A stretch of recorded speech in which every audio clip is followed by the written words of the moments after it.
ladies and gentlemen. Raise your hand if you're the oldest sibling in the family, the test guinea pig.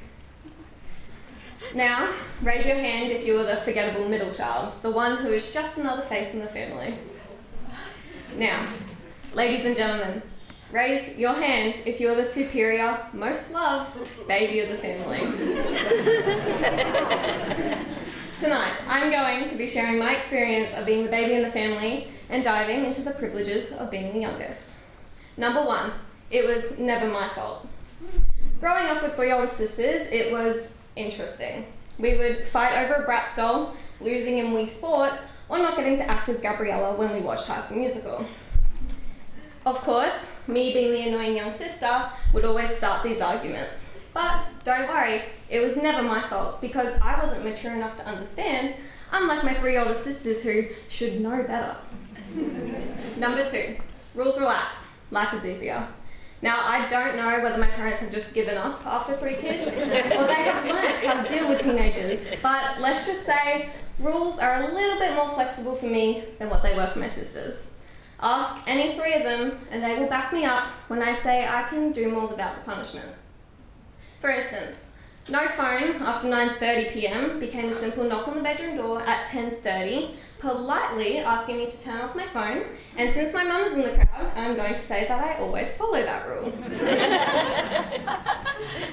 Number 3, you learn from their mistakes. Now, if you ever want to sneak out, ensure that your parents are asleep before you try it, otherwise your cover is blown.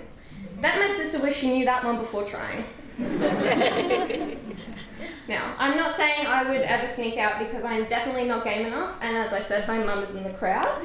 However, I do know how to do it, so if you want tips, just message me. Now, it's not just sneaking out that I've learnt, it's learning how to not swallow a ring, it's learning how to not reverse back into a bin.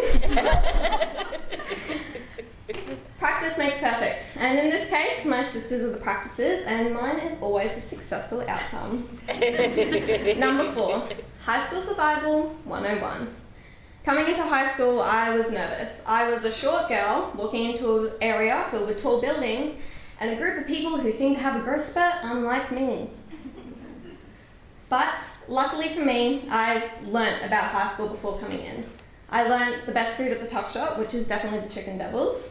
I learnt where the coldest bubblers were, of course at D Block, and I learnt where everything was, just because my sisters had to go through hell before me and learn the Pimlico lifestyle. Finally, number 5, lifelong friends. One thing I know for sure is that my childhood was perfect. I had 3 older sisters who loved me, cared for me, and protected me through all my years, even if it didn't seem like it. Through all the name-calling, teasing, fighting, arguing, there is love. And that love is stronger than anything in this world. I don't know whether any of you noticed, but I wear a ring on my finger, and it symbolises my sisters. We all have a matching one, we all get it when we turn 16, and it symbolises a bond that's unbreakable. So, ladies and gentlemen, if this presentation doesn't persuade you to believe that being the youngest is the best, then I seriously don't know what will. Reality is, being the oldest, or the middle child, is nothing compared to being the youngest.